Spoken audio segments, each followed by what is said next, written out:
오발령 사건 관련해서 한 번 더 좀 정리를 하려고 해요. 여러 가지 의문을 지난주에 저희가 제기를 했었습니다. 이게 누가 명령을 내린지 명확하지 않다. 그리고 실제로 이제 서울을 지나간 이후에 그 경고 문자가 왔었잖아요. 네. 그런 판단도 되게 이상하고.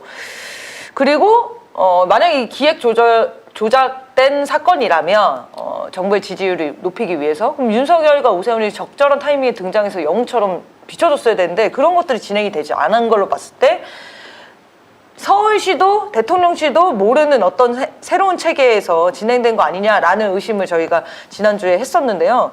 관련해서 뭐 이제 새로 나온 공개된 좀 정보들이 있으면은 얘기를 하고 좀 정리해보면 좋겠습니다.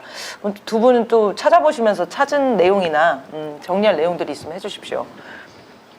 네, 실제로 이 북한의 발사체가 서울과 같은 위도를 지나간 거는 6시 30분 전인데 정말 하나만한 경보를 한 것이지 않습니까? 그래서 처음에 서울시가 수방사의 지시로 발송을 했다. 그 다음에는 중앙민방위 경보통제소 요청으로 재난 문제를 보냈다. 또 나중에는 행안부 중앙통제소에서 지령을 서울시 담당 공무원이 착각했다. 이렇게 해명을 하고 있는데 저희가 지난번에도 짚었지만 이 상부의 검토와 승인 없이 발령할 수 없는 체계가 상식적으로 맞는데 또 휴대전화 사용 언어를 또 영어로 설정한 이용자들한테는 이번 재난 문자가 전시 경보로 떴다라고 합니다. 그래서 누군가 이 전쟁을 예상했기에 좀 경계 경보를 이제 발령을 하고 위급 재난 문자를 보낸 건데 사실 전시 누가 판단합니까?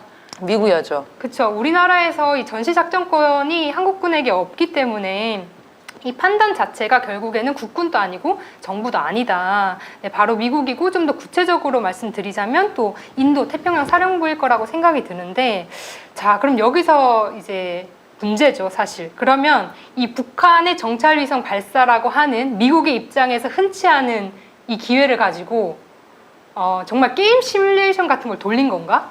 이런 생각들이 좀 들 수밖에 없다. 이 기회를 적극적으로 활용했다. 아까 말씀하신 것처럼 이 연극을 지금의 윤석열 정부가 정말 꾸몄다면 주인공이 빠져서야 되겠습니까? 근데 주인공이 배제된 상태로 연극이 진행됐다는 것 자체가 좀 무의미하기 때문에 좀 이런 부분들을 다시 한번 짚어봐야 되지 않는가 싶습니다. 아니, 저희가 지난 선놈사에서 이제 그 NSC 등장하지 않은 거 가지고 이제 이야기하면서 무인기 대응이 많이 떠오른다. 그래서 이 명령 체계가 돌아간 것이 미국이 내린 게 아니냐라는 의혹 제기까지 했는데 도대체 미국이 무엇을 노리고 그러면은 이 명령을 내렸던 것인가? 그 의도에 대해서는 사실 분석을 못했어요. 그래서 저는 한 일주일 동안 도대체 미국이 뭘 노리고 미국이었다면 이런 명령을 내렸을까 이런 고민을 했었는데 어떤 분이 글을 쓰신 걸 보니까 그분도 이 발령 체계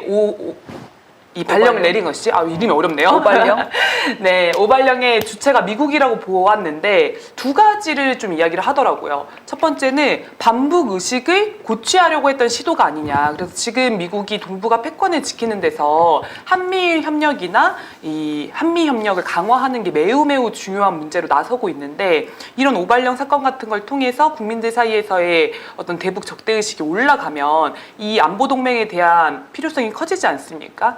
그런 차원에서 미국이 오발령을 내린 것이 아니냐 이런 제기가 하나 있었고요. 또 하나는 실제 전쟁을 염두에 두고 있는 상황 아니냐 이런 추측이었습니다. 그래서 그렇게 되면 한국군이 얼마나 준비되어 있는지 전쟁을 이제 선언했을 때 어떤 대응 태세가 있는지를 점검하기 위해서 마치 실전과 같이 움직이는 것을 보기 위해서 일부러 점검을 해본 것이 아니냐 이렇게 주장을 하시더라고요. 그래서 저도 상당히 납득이 좀 됐습니다. 저는 아까 첫 번째 그 얘기가 공감이 되는데 지금 한미 연합훈련이 진행이 되고 있잖아요. 연합훈련이 이 명분을 쌓기 위해서 북한에 대한 그 전쟁 위협 이거 위기를 고조시킬 필요는 있었겠다. 왜냐면 화력 경멸훈련이 이게 보면은 훈련이 정확하게 말하면 훈련이 아니에요. 그렇죠. 전쟁 시연회죠. 쇼죠, 쇼. 쇼 끝은 없던데 진짜 막 LED까지 설치해가지고 이따 얘기할 거지만 이런 훈련에 대해서 위험하다라는 인식이 올해 상반기 내내 그 지속적으로 북한의 강경한 대응들을 보면서 국민들이 느끼고 있지 않았습니까? 그래서 한미일 훈련을 중단할 필요가 있다. 특히 한미훈련 이런 여론이 높아져 가는 상황에서 북한이 실제적인 위협이 된다. 이거를 하려고 했을 수 있겠다. 이게 좀 첫 번째 이해가 됐고 네. 두 번째는 이제 검열을, 그러니까 실제로 전시 준비를 하면서 우리나라가 준비가 어느 정도 됐는지 그런 거를 뭐 검열해 보려고 하는 의도도 있지 않았을까 뭐 이런 얘기도 있었거든요. 아 근데 그거는 약간 좀 동의가 잘 안 돼요. 근데 저는 그런 생각이 검열 안 해도 들더라고요. 모르고. 실전 준비를 하고 있다라는 생각은 좀 그거는, 들었어요. 네, 그러니까 그거는 너무 이해가 실전 됐습니다. 준비를 하고 있는 차원에서 이런 오발령 사태가 있을 수 있다는 생각이 든 게 어제인가요? 국가안보 전략 문서를 윤석열 정부에서 새로 발표를 했습니다. 근데 그 문서의 내용을 보면 종전선언이라든지 평화협정 체결이라든지 문재인 정부에서 추진했던 내용들이 싹 빠졌어요. 그러면서 북한 정권에 대한 굉장히 직접적인 비난이 들어갑니다. 그래서 이제 북의 최고 지도자에 대해서 어떤 지위나 직책도 명시하지 않고 이름만 호명한 상태에서 맹 비난을 쏟는 내용이 하나 있고요. 북한에 도발이 있으면 격퇴하겠다 이런 문구도 들어가 있고요. 또 하나는 윤석열이 직접 썼다는 서문에서는 국가안보는 이제는 외부의 침략을 막는 소극적이고 제한적인 개념에만 머물러서는 안 된다 이런 내용이 있습니다. 근데 침략을 막는 것이 소극적인 행위가 아니잖아요. 우리가 네. 국방을 강화하는 것은 사실 본질적으로 외세에 의한 침략을 막고 자기 자신을 지키기 위한 목적 아닙니까? 근데 이걸 소극적이라고 평가하고 제한적인 개념이라고 평가를 한 거예요. 그럼 이건 다시 말하면 적극적으로 공격하고 전쟁을 준비하겠다라고 하는 선언이나 마찬가지입니다. 그런 맥락에서 한미 화력경매훈련, 그다음에 서해에서 진행됐던 도서방어 종합훈련, 한미일 해양차단훈련 6년 만에 다시 재개한다고 하죠. 이런 지금 일련의 흐름들이 실제 대만이 아니라 한반도에서의 전쟁 가능성을 점쳐보고 있고 윤석열이 그 돌격대로서의 노릇을 충실히 하고 있는 게 아닌가. 그럼 오발령 사건도 이 맥락에서 이해될 수 있겠다 이런 생각이 듭니다. 네. 제가 어제 이제 그 젊은 친구들과 얘기를 하다가 젊은 친구라기보다는 한 6살 어린 친구. 너무 갑자기 내가 너무 세대 아니신가요? 우리 같은 30대 친구와 얘기를 하다가 전쟁이 안 날 것 같다는 거예요. 어쨌든 전쟁 이가 고조되는 건 알겠는데 그래도 전쟁은 안 나지 않겠냐. 뭐 여러 가지 이유들이 나왔어요. 근데 우리 국민들 안에 그런 인식이 있잖아요. 에이 그래도 전쟁은 안 나. 근데 저는 만약에 모든 사람들이 정말 전쟁이 안 난다고 생각했으면 이 오발령 사건이 되지도 않았을 겁니다. 네. 맞습니다.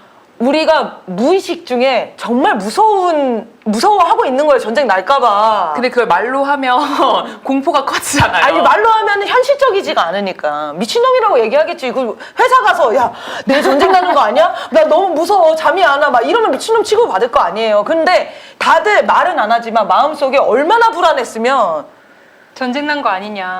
대피를 실제로 하고 지금 그러니까 우리 한반도의 정세가 얼마나 불안정한 상황인지를 상징적으로 보여준 사건이잖아요. 네, 네. 그렇죠. 그래서 윤석열 정부 들어서 이 전쟁 위기가 고조됐지 않습니까? 그러다 보니까 그러니까 국민적으로 이러한 전쟁에 대한 공포 이런 것들이 오발령 사건으로 인해서 드러났다고 보여지고 실제로 정말 미국이 의도한 바대로라면 이로 인해서 뭔가 반복적인 반복적인 이 의식이 고취가 돼서 한미일 훈련도 잘해야 되지 않냐 네. 이렇게 가야 되는데 그게 아니라 진짜 전쟁 날 수도 있겠다라고 하는 이런 정서적인 부분들과 불안감들이 확인이 된 거죠. 그러면 바꿔 말해서 한미일 훈련해야 될 게 아니라 지금은 화해로 협력으로 가야 되는 것을 국민들이 바라고 있다. 전쟁 위기를 네. 소멸될 것에 대한 대안과 대책을 강구하는 것을 오히려 바라고 있다. 이런 게 좀 확인되지 않았나 싶습니다. 그리고 그런 것도 있는 것 같아요. 한미일 훈련을 해서 북한을 압도할 수 있고 군사적으로 이길 수 있고 이런 것에 대한 신뢰가 사실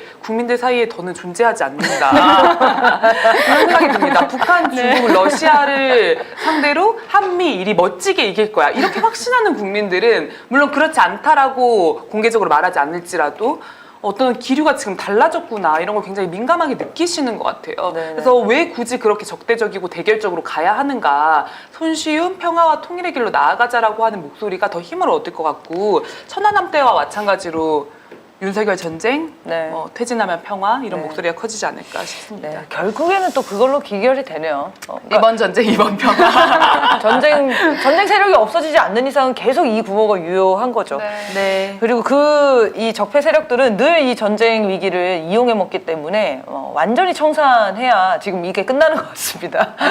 네, 그러면 이어서 화력 경멸 훈련 지금 계속 진행 중인데 최근에 이제 이 훈련을 반대하는 학생들이 앞에서 농성을 하고 있어요, 포천에서. 네, 너무 네, 고생하고 있습니다. 도로교통법으로 막 수갑 채워서 연행까지 하고 있는 상황이더라고요. 저 그 현장에 있었는데 정말 충격적이었어요. 네, 얘기 좀 해주십시오. 뭐 4명의 학생들이 이제 구호 플랑을 들고 한미화력경멸 훈련 반대한다 중단하라 외치고 있었는데 2명의 남학생을 이격을 시켰어요. 그러니까 경찰의 목표는 이격이었던 거예요, 원래. 근데 이제 여학생들을 이격을 시켜야 되는데 여학생들의 저항이 거세니까 이격이 잘 안 된 거예요. 그럼 이제 끝끝내 해가지고 이격을 시켜야 되잖아요. 근데 연행을 갑자기 하겠다. 그러면서 사유가 도로교통법 위반으로 현행범 체포를 하겠다고 하면서 그 자리에서 수갑을 채워가지고 연행을 하는 이제 무지막지한 상황이었습니다. 네. 과잉 대응이고 폭력 대응이었습니다. 네, 그런데도 이제 학생들이 이 훈련을 저지하겠다고 지금 농성을 하고 있죠? 네. 며칠째죠? 지금 이제 29일부터 시작했으니까 네, 한 절반 10일 정도 된 것 지난 것 같네요. 같습니다. 네. 6월 15일까지. 네. 네, 15일까지 진행하는데 훈련이 5차례 그 집중적으로 진행이 됩니다. 일상적으로는 그 훈련 준비를 하는 기간이겠죠? 네.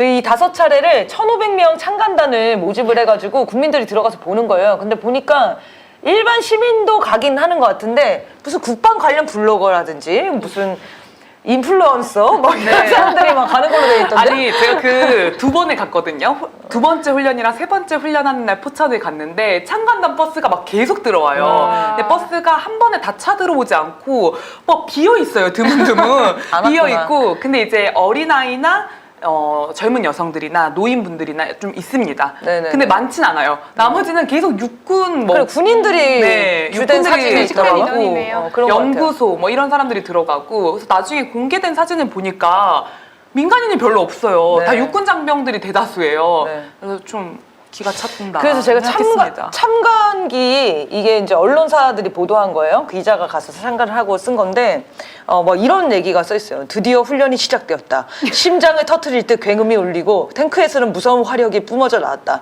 날씬한 전투기와 헬기가 하늘 위에서 포탄을 명중시키는 소리도 연이어 터졌다. 그때 지금은 적에게 어떤 공격을 하고 있고 어떻게 대응하고 있다는 아나운서의 목소리가 들려왔고 드디어 적을 물질렀다는 멘트에 모두가 박수를 보냈다. 저 진짜 70년 된 줄 알았어요. 근데 이게 뭐 하는 겁니까?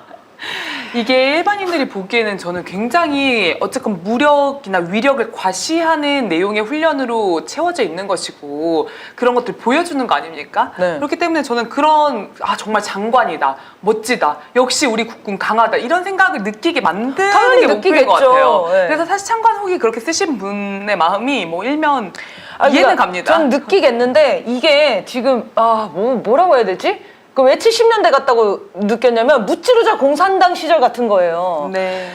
이 군인들을 보면서 우리나라가 이 방어 준비를 이렇게 잘했구나 이게 아니고 저 적들을 쓸어버려야 되는데 우리나라 이렇게 강해졌구나 그런 분노와 어떤 그 흥분 상태 있잖아요. 네. 막 전쟁을 고취하는 그리고 그걸 국민들이 느끼게 하는 너무너무 위험한 쇼라고 생각이 들었거든요. 근데 더 웃긴 거는 이건 국민들 기만하는 쇼입니다. 지금 핵미사일이 개발돼서 하는 전쟁 시기에 탱크 막 나가고 막 공군 훈련하고 막 낙하하고 이거는요 미사일로 다 부신 다음에 하는 일이거든요. 그 준비를 우리나라가 그렇게 준비를 잘하는데 기본 전제 조건은 뭡니까? 북한에서 미사일 썼을 때 요격할 수 있어야 이게 지금 가능한 거예요. 그 국민들한테 우리나라 이런 재래식 전투 이렇게 강해.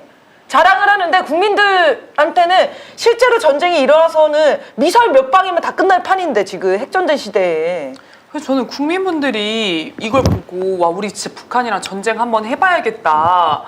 전쟁하러 가자. 여기 간 사람은 생각할 수 있을 것 같아요. 네, 그러니까 전체 국민들은 그렇게 생각하기가 참 어려울 것 같아요. 그래서 네. 저는 참관단에 왜 이렇게 군인들이 많을까 이런 생각을 해봤는데 민간 참관단이 사실 모집이 안 된 게 아닌가 이런 생각도 들더라고요. 군인들의 사기를 진착시키기 위해 진착시키기 있겠네요. 위해 아니요? 삽질하지 않고 이런 데 가서. 맞아. 아, 우리 군이 되게 강했지. 우린 할 수 있어. 막 이런 거 아니에요? 사기가 너무 근데 떨어져서? 진짜 이 기사 300명씩 해가지고 1,500명이잖아요.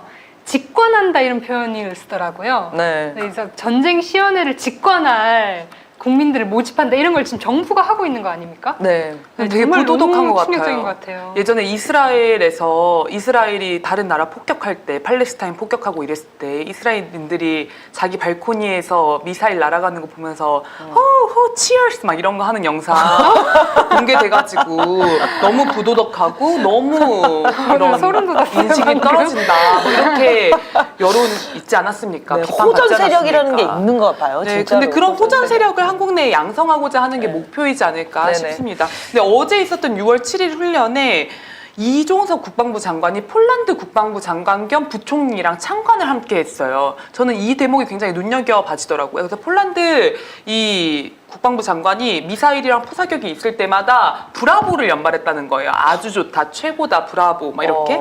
근데 지금 폴란드에 우리가 방산 물품을 많이 수출하고 있지 않습니까? 그래서 그 업적을 대대적으로 홍보하고 있어요. 뭐 K방산 역시 세계적으로 인정받았다 이렇게 홍보를 하고 있는데 폴란드가 이렇게 수출받은 이 방산 물품을 어디 쓰냐면 한국산 무기를 나토 동부 방어에 활용할 것이라고 입장을 밝히고 우크라이나 전쟁을 지원하는 데 지금 사용을 사실상 하고 있습니다. 그리고 이런 행보를 미 국방부가 공식적으로 공개적으로 환영하고 있다. 이런 입장을 냈어요. 그래서 저는 지금 폴란드 장관이 이 전쟁 훈련을 목격하러 온 것이 다만 우연히 있는 일이 아니다. 지금 우크라이나 전쟁과 한반도 전쟁과 대만 전쟁 이런 모든 것들이 지금 연결되어서 시도되고 있는 것이고 그런 것들을 지금 부추기는 데서의 화력 경멸 훈련의 지위와 위상이 있지 않은가라는 생각이 들고요. 어제 이 훈련을 저지하기 위해서 대학생들이 20분간 그 들어가는 차량 진입을 막았습니다. 그래서 그런 데서도 세계 평화를 지키는 대학생들의 활동이 참 의미가 있지 않았나 싶습니다. 네.